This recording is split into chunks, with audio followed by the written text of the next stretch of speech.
આમાંથી જેટલા લોકોએ વિમાનમાં પ્રવાસ કર્યો હશે, ટ્રેનમાં પ્રવાસ કર્યો હશે, એ બધાને ખબર હશે કે આપણે કેટલા કર્ટિયસ થઈ જઈએ છીએ બાજુવાળા સાથે.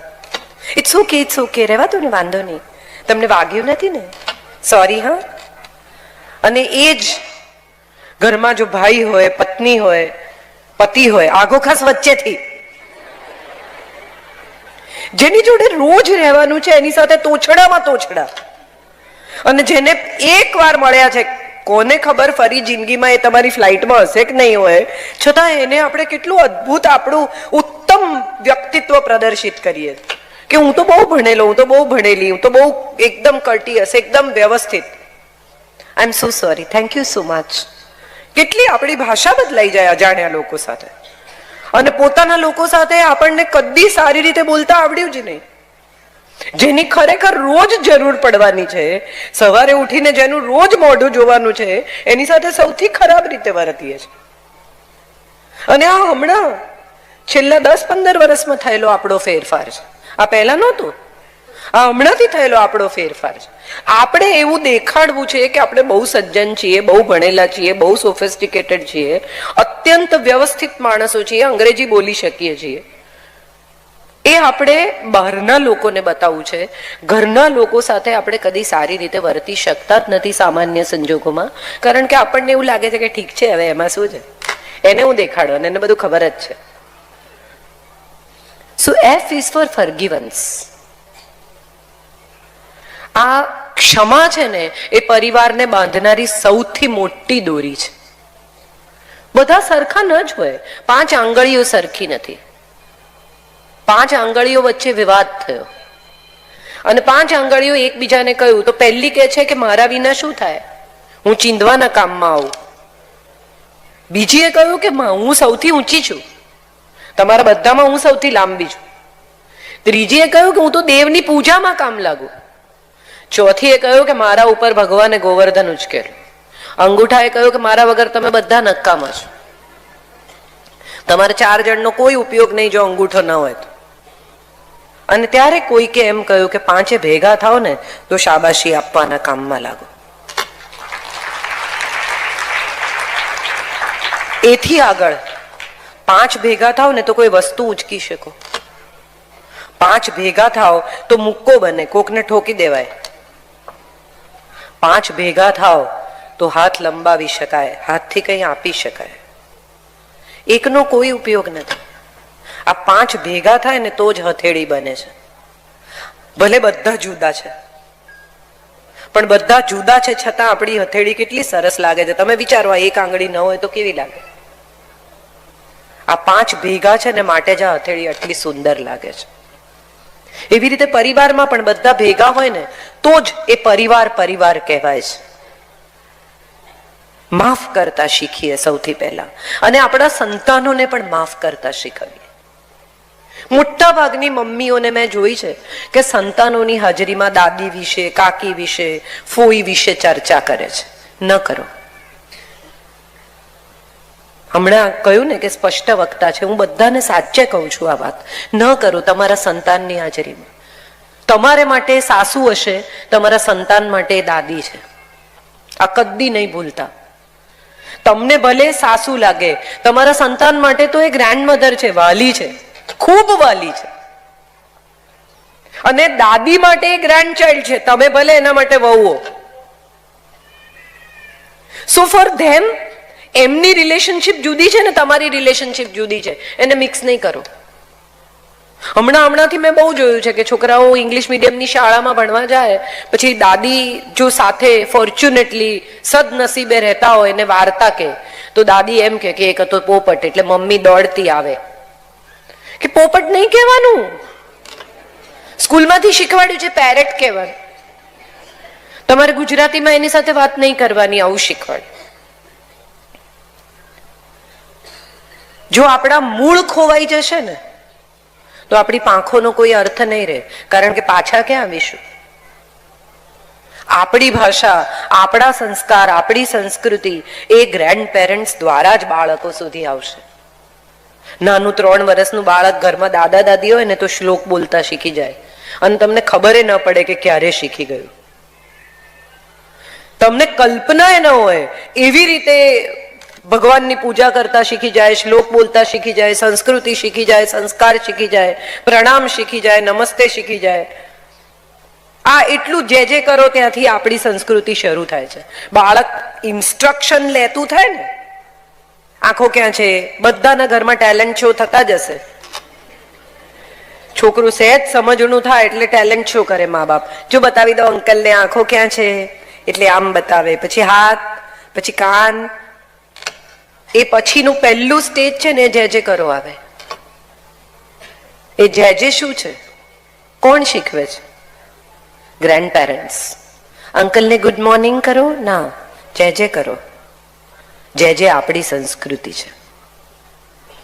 અંગ્રેજી તો શીખી જ જશે, મોટા થશે ને એટલે શીખવું પડશે, કારણ કે ઇન્ટરનેશનલ ભાષા છે, શીખી જશે. પણ ગુજરાતી ઘરની બહાર ક્યાંય શીખવા નહીં મળે. કચ્છી નહીં બોલે તો શું બોલશે? ઘરમાં દાદા દાદી હશે તો એમની સાથે કચ્છીમાં ગુજરાતીમાં વાત કરવી પડશે, અને કરતા કરતા એ પોતાના મૂળ, પોતાની સંસ્કૃતિ સુધી જશે.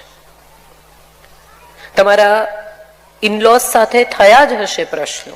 ખાસ કરીને મારે બહેનોને આ વાત કહેવાની છે કે એવું શક્ય જ નથી કે સાસુઓનો સાવ કોઈ મનદુખ, ઝઘડો, મતભેદ ન થયો હોય. પણ સૌથી પહેલા ક્ષમા કરજો, કારણ કે તમારા સંતાનને એની જરૂર છે, એને દાદીની જરૂર છે, એને વાર્તાઓ સાંભળવાની જરૂર છે. આ વાર્તાઓ રામાયણ, મહાભારતની કથાઓ છે જે આપણી સંસ્કૃતિનું, આપણા સંસ્કારનું, આપણા વ્યક્તિત્વનું ઘડતર કરે છે. આપણે ભૂલી ગયા. હવે આપણે સીધી સિન્ડ્રેલા, પિનોકિયો સંભળાવીએ છીએ. આપણે લાલાની વાર્તા, શકટાસુરની, બકાસુરની, પૂતનાની, નાગદમનની કથાઓ હવે આપણા સંતાનોને ખબર નથી. હમણાં જ એક દિવસ એક બહુ જ જાણીતા એક્ટરને કોઈકે નરસિંહ મહેતાનો રોલ ઓફર કર્યો, તો એને પૂછ્યું કે એક્ઝેક્ટલી કોણ હતા એમ. એટલે મેં એને કહ્યું, મેં કીધું એક્ઝેક્ટલી કોણ હતા આવું તારા પપ્પાને ના પૂછતો, કારણ કે એના પપ્પા પણ બહુ મોટા એક્ટર હતા. એવું તને ત્રીજે માળથી ફેંકી દેશે. મજા એ છે કે આપણે બધા પરિવારની સાથે જોડાયેલી કેટલી બધી બાબતોને મિસ કરવા માંડ્યા છીએ. સો F is for forgivance. Let us forgive. I is for integrity and independence both. સ્વતંત્રતા સૌને જોઈએ છે. કેમ અમારે બધું પૂછીને કરવાનું? આવું આટલું નાનું છોકરું એ પણ હવે કહે છે. 2 વર્ષનું બાળક એમ કે હું તને કહું છું તારે શું પહેરવાનું, બસ તો મને નહીં કહેવાનું મારે શું પહેરવાનું. આ સ્વતંત્રતા છે. પણ આ ઇન્ડિપેન્ડન્સની સાથે જો ઇન્ટિગ્રિટી નહીં હોય ને તો એ સ્વચ્છંદતા થઈ જશે. ગુજરાતી ભાષા અથવા કચ્છી ભાષા સાથે જોડાયેલા કેટલા બધા લોકોને મારે આ વાત કહેવી છે કે બધા અંકલ છે અંગ્રેજીમાં, હા કે ના, ને બધા આંટી છે. ગુજરાતીમાં આપણી પાસે રિલેશનશિપ માટે અલગ અલગ ટાઇટલ છે. આપણું ગુજરાતીનું એક જોડકણું છે, હું અનેક જગ્યાએ કહું છું, મારે આજે પણ કહેવું છે. સોની પોળમાં થાતો શોર, ચોરી કરવા ચાલ્યા ચોર, સિપાઈ મળ્યા સામા, બાના ભાઈ તે. કેમ આટલા બધા લોકો અવાજ નથી આવતો? મામા લાવે છુક છુક ગાડી, બાને માટે લાવે સાડી, સાડીના રંગ પાક્કા, બાપના ભાઈ તે. કાકા કાકા કારેલા, કાકીએ વઘારેલા, કાકી પડ્યા રોઈ, બાપની બેન તે. ફોઈ ફૂલડા લાવે છે, ફુવાને વધાવે છે, ફુવા ગયા કાશી, બાની બેન તે. 16 લીટીમાં 4 રિલેશનશિપ તમે બાળકને શીખવી શકો. આ આપણી ભાષા છે.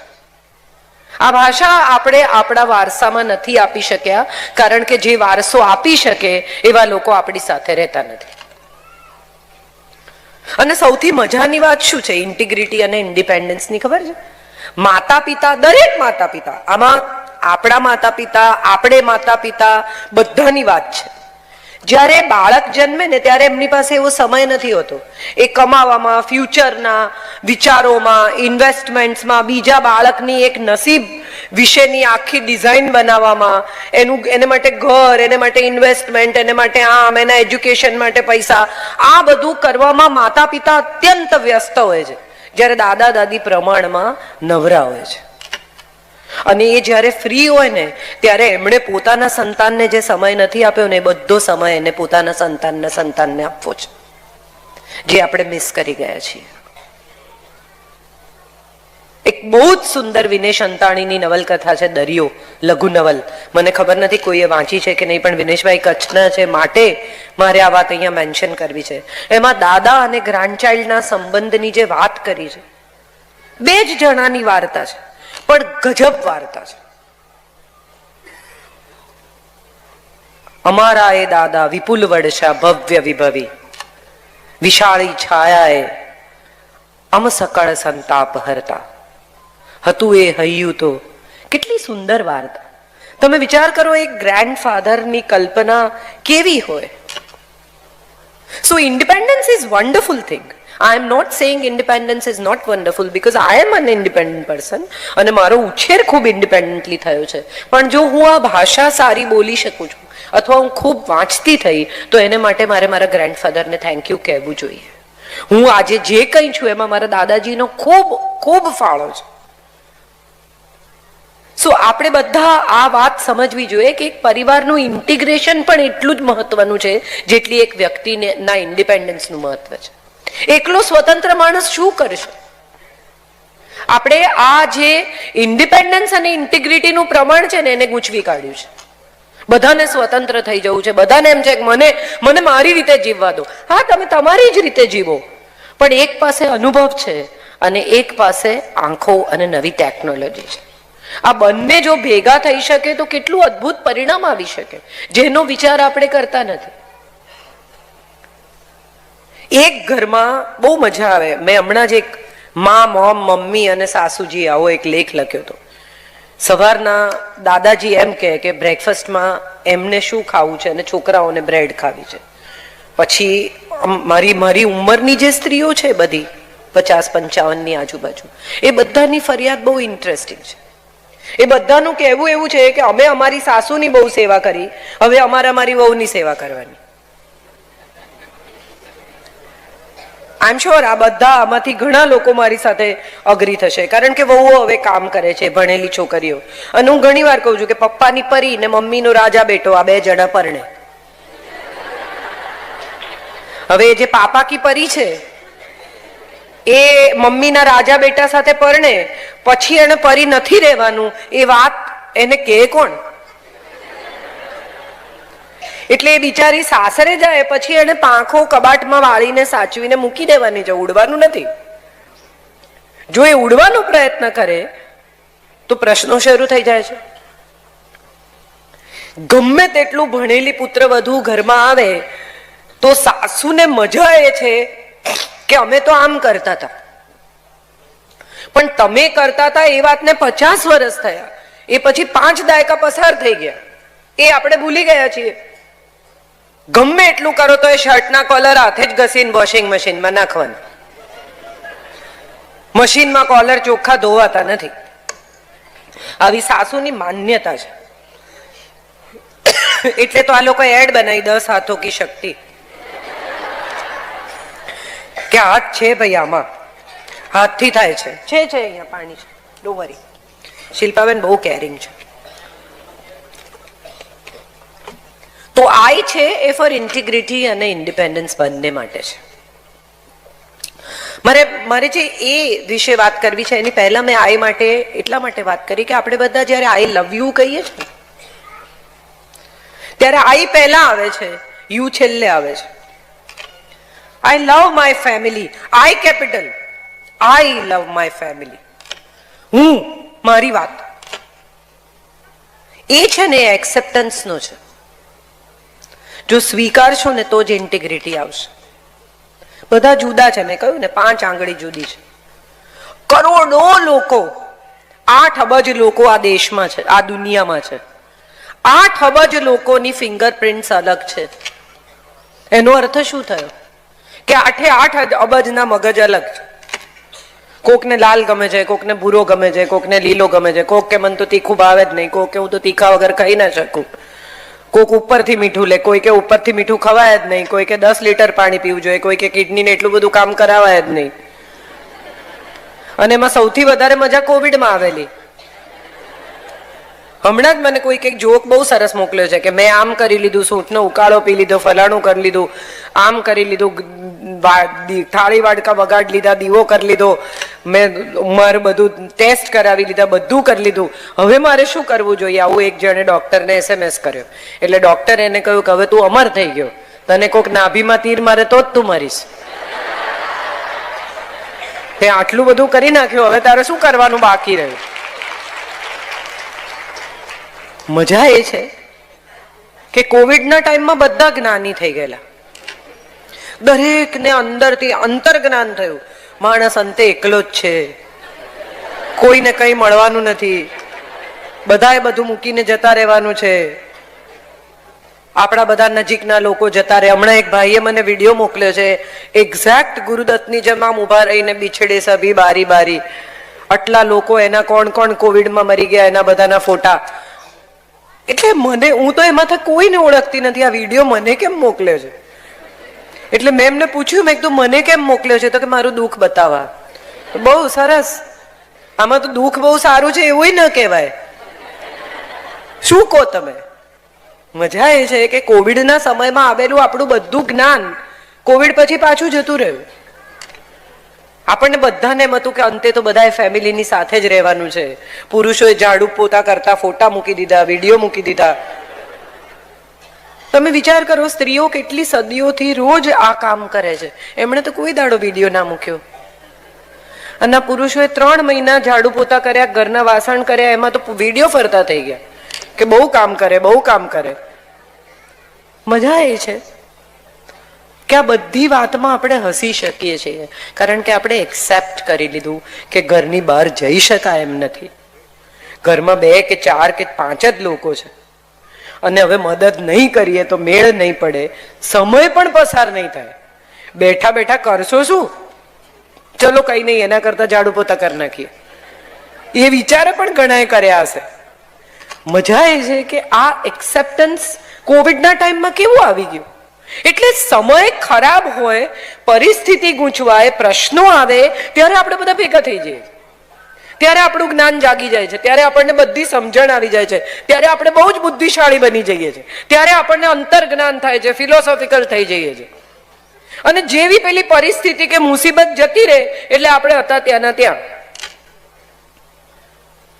એક્સેપ્ટન્સ પરિસ્થિતિનું, માણસનું અને આપણું પોતાનું, આ 3 બહુ જ જુદા લેવલ પર છે. આ 3 લેયર છે.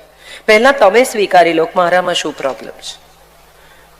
મને એક ભાઈએ હમણાં વચ્ચે એકવાર પૂછેલું કે કોઈ કહે નહીં તમે ગુસ્સે થતા હશો, એટલે મેં કીધું 24 કલાક મારી સાથે રહો તો હું કેટલી વાર ગુસ્સે થાઉં છું એ તમને બતાવું. યસ, આઈ એમ શોર્ટ ટેમ્પર, સ્વીકારી લો.